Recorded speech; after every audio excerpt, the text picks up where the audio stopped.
नमस्कार, दृष्टि आईएएस के टुडेज टी के प्रोग्राम में आपका स्वागत है। शुरुआत करते हैं अभ्यास प्रश्न से। प्रश्न था क्वी मिंग जिंग 50 क्या है? Space module, missile, assault rifle या फिर ड्रोन? इसका सही जवाब है ऑप्शन डी, ड्रोन। हाल ही में चीन के सौर ऊर्जा से चलने वाले पहले अनमैन्ड एरियल व्हीकल यानी यूएवी ने अपनी पहली परीक्षण उड़ान सफलतापूर्वक पूरी कर ली है। 164 फीट के पंखों के साथ यह ड्रोन एक बड़ी मशीन है जो पूरी तरह से सौर पैनलों द्वारा संचालित होती है। हाई एल्टीट्यूड लॉन्ग एंड्योरेंस यानी हेल यूएवी लंबी अवधि के लिए हवा में रह सकता है। क्वी मिंग जिंग 50 या मॉर्निंग स्टार 50 नाम का यह ड्रोन 20 किलोमीटर की ऊंचाई से ऊपर उड़ता है, जहां बिना बादलों के स्थिर वायु प्रवाह होता है। तो इस तरह इस प्रश्न का सही जवाब है ऑप्शन डी, ड्रोन। आज के सेशन का पहला प्रश्न है, national institute of Sowa Rigpa कहाँ स्थित है? सिक्किम, हिमाचल प्रदेश, अरुणाचल प्रदेश या फिर लद्दाख? इसका सही जवाब है ऑप्शन डी, लद्दाख। हाल ही में केंद्रीय आयुष मंत्री ने लेह में साबुथांग में national institute of Sowa Rigpa यानी NISR के लिए एक कॉम्प्लेक्स की आधारशिला रखी। NISR आयुष मंत्रालय के अधीन एक स्वायत्त निकाय है। यह सोवा रिगपा के शिक्षण, प्रशिक्षण, अनुसंधान आदि के उच्च मानकों को विकसित करने के लिए एक मॉडल संस्थान के रूप में कार्य करता है। इससे सोवा रिगपा पद्धति के संरक्षण, प्रचार और विकास को बढ़ावा मिलता है। यह केंद्र शासित प्रदेश लद्दाख में सोसाइटी पंजीकरण अधिनियम 1860 के तहत पंजीकृत है, जिसका पंजीकृत कार्यालय लेह शहर में स्थित है। तो इस तरह इस प्रश्न का सही जवाब है ऑप्शन डी, लद्दाख। अगला प्रश्न है, संयुक्त राष्ट्र मानव विकास सूचकांक 2021-22 में भारत की रैंकिंग क्या है? 132वीं, 133वीं, 134वीं या फिर 135वीं? इसका सही जवाब है ऑप्शन ए, 132वीं। हाल ही में जारी संयुक्त राष्ट्र मानव विकास सूचकांक 2021-22 में भारत का स्थान 191 देशों में 132वां है, इसलिए विकल्प ए सही है। जबकि पिछले साल भारत की रैंक 131वीं थी। यह रैंक किसी देश के स्वास्थ्य, शिक्षा और औसत आय की स्थिति को दर्शाता है। इसे 4 मापदंडों पर मापा जाता है: जन्म के समय जीवन प्रत्याशा, स्कूली शिक्षा के औसत वर्ष, स्कूली शिक्षा के अपेक्षित वर्ष और प्रति व्यक्ति सकल राष्ट्रीय आय। तो इस तरह इस प्रश्न का सही जवाब है ऑप्शन ए, 132वीं। अगला प्रश्न है, national council of applied economic research यानी NCAER की स्थापना कब की गई थी? 1953, 1954, 1955 या फिर 1956? इसका सही जवाब है ऑप्शन डी, 1956। कोविड-19 और खाद्य एवं ईंधन की बढ़ती कीमतों को देखते हुए भारत के लिए 2025 तक $5 ट्रिलियन की अर्थव्यवस्था के लक्ष्य तक पहुंचना मुश्किल हो सकता है। लेकिन national council of applied economic research यानी NCAER द्वारा किए गए एक अध्ययन से पता चलता है कि बॉटम अप दृष्टिकोण का पालन करके यह लक्ष्य आसानी से प्राप्त किया जा सकता है। बॉटम अप दृष्टिकोण उद्योग और आंतरिक व्यापार संवर्धन विभाग यानी DPIIT द्वारा अनुशंसित है। NCAER की स्थापना 1956 में आर्थिक अनुसंधान में सरकार और निजी क्षेत्र को सहायता प्रदान करने के लिए एक स्वतंत्र बोर्ड द्वारा संचालित निकाय के रूप में की गई थी, इसलिए विकल्प डी सही है। इसने एक समृद्ध आर्थिक और वाणिज्यिक डेटाबेस तैयार किया है। इसके शोध निष्कर्षों को इसके प्रकाशन कार्यक्रम और वेबसाइट के माध्यम से व्यापक रूप से प्रसारित किया जाता है। तो इस तरह इस प्रश्न का सही जवाब है ऑप्शन डी, 1956। अगला प्रश्न है, M777 क्या है? पनडुब्बी, फाइटर जेट, असॉल्ट राइफल या फिर होवित्जर तोप? इसका सही जवाब है ऑप्शन डी, होवित्जर तोप।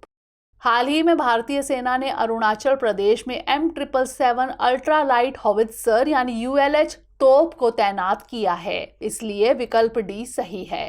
M777 एक 155 मिलीमीटर 39 कैलिबर टॉर्ड आर्टिलरी गन है। इसका वजन सिर्फ 4 टन है, जो चिनूक हेलीकॉप्टरों से एयरलिफ्ट किए जाने में सक्षम है। आपको बता दें कि भारत ने BAE सिस्टम्स कंपनी से 145 M777 तोपों का अनुबंध किया है।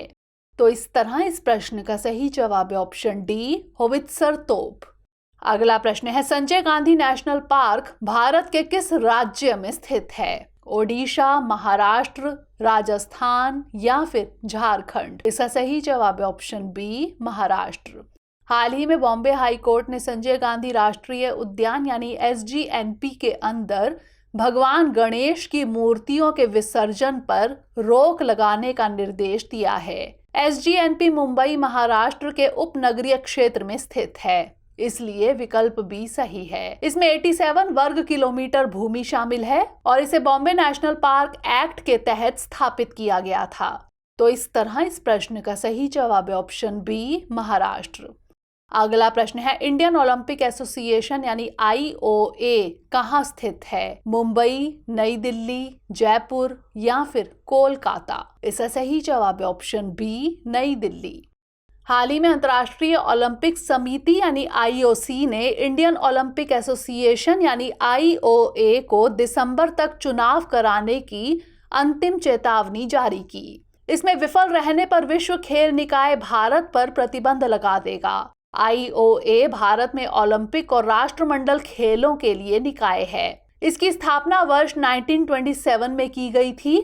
सर दोराबजी टाटा और डॉक्टर AG नोहरन क्रमशः इसके संस्थापक अध्यक्ष और महासचिव थे। यह 1860 के सोसाइटी पंजीकरण अधिनियम के तहत एक गैर लाभकारी संगठन के रूप में पंजीकृत है। यह नई दिल्ली में स्थित है। तो इस तरह इस प्रश्न का सही जवाब है ऑप्शन बी, नई दिल्ली। अगला प्रश्न है, वह प्रक्रिया जिसमें गैस को निकालने के लिए एक चट्टान की परत पर पानी, रेत और रसायनों के उच्च दबाव मिश्रण को पंप किया जाता है, यह कहलाती है फ्रैकिंग, ब्रेकिंग, सिल्टिंग या फिर माइनिंग? इसका सही जवाब है ऑप्शन ए, फ्रैकिंग। हाल ही में यूनाइटेड किंगडम ने घोषणा की है कि वह फ्रैकिंग से प्रतिबंध हटा लेगा। हाइड्रोलिक फ्रैक्चरिंग या फ्रैकिंग शेल रॉक से गैस और तेल निकालने की एक तकनीक है। इसमें गैस को निकालने के लिए एक चट्टान की परत पर पानी, रेत और रसायनों के उच्च दबाव मिश्रण को पंप किया जाता है, इसलिए विकल्प ए सही है। गैस निकालने के लिए कुओं को लंबवत या क्षैतिज रूप से ड्रिल किया जा सकता है। यह तकनीक या प्रक्रिया विवादास्पद भी है, क्योंकि चट्टान में उच्च दबाव पर तरल पदार्थ को पंप करने से पृथ्वी पर कंपन उत्पन्न हो सकते हैं। वहीं इसमें अत्यधिक पानी का उपयोग भी किया जाता है।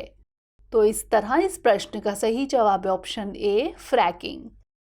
अगला प्रश्न है, निम्नलिखित में से कौन स्पेकुलोस का सबसे अच्छा वर्णन करता है? द्वीप, पक्षी, इचिनोडर्म या फिर टेलीस्कोप? इसका सही जवाब है ऑप्शन डी, टेलीस्कोप। हाल ही में वैज्ञानिकों ने एक नई ग्रह प्रणाली की खोज की है जो एलियन के लिए एक घर का काम कर सकती है। नया शोध स्पेकुलोस नामक भू आधारित दूरबीन यानी टेलीस्कोप का उपयोग करके किया गया था, इसलिए विकल्प डी सही है। स्पेकुलोस एक निकट अवरक्त सर्वेक्षण दूरबीन है। यह चिली के अटाकामा रेगिस्तान में पैरानल वेधशाला में स्थित एक परियोजना है। इसका उद्देश्य अल्ट्रा कूल सितारों के आसपास स्थलीय एक्सोप्लैनेट का पता लगाना है। तो इस तरह इस प्रश्न का सही जवाब है ऑप्शन डी, टेलीस्कोप। अगला प्रश्न है, हाल ही में चर्चित शब्द MTG-I1 क्या है? एक्सोप्लैनेट, ट्रोजन, ब्लैक होल या फिर उपग्रह? इसका सही जवाब है ऑप्शन डी, उपग्रह। हाल ही में यूरोप ने मौसम की पूर्व चेतावनी देने के लिए डिजाइन किए गए उपग्रहों में से पहले उपग्रह का अनावरण किया। MTG-I1 उपग्रह इस साल के अंत तक एरियन 5 रॉकेट पर लॉन्च किया जाएगा, इसलिए विकल्प डी सही है। इस उपग्रह में 2 नए अति संवेदनशील उपकरण हैं, एक लचीला संयुक्त इमेजर और एक लाइटनिंग इमेजर है जो मौसम की सटीक भविष्यवाणी करने में सक्षम है। आपको बता दें कि मेटियोसैट थर्ड जनरेशन यानी MTG EUMETSAT की अगली पीढ़ी के भू-स्थिर उपग्रह हैं। तो इस तरह इस प्रश्न का सही जवाब है ऑप्शन डी, उपग्रह। अंतिम प्रश्न है, आभानेरी महोत्सव किस राज्य से संबंधित है? राजस्थान, ओडिशा, सिक्किम या फिर उत्तराखंड? इसका सही जवाब है ऑप्शन ए, राजस्थान।